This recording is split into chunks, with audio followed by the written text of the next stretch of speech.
ভিডিওটা দেখা হয়ে গেছে নিশ্চয়ই, চলো কিছু ফানি কমেন্ট পড়ি। ঝাঁটার কাঠিটা কোথা থেকে এলো? কাকিমা এখনই ঝড় উঠবে, বাড়ি চলে যাও। দেখো আবার হাওয়া দিলে পাশেই ড্রেন, পড়ে যাবে, একটু আস্তে। रखा है उठा ले रे बाबा उठा ले। মাংস ছাড়া হার।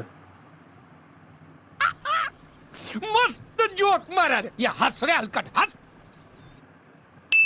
আরে ভাই, কার পাটকাঠি? কাদা থেকে একটা পাটকাঠি উড়ে চলে এসেছে।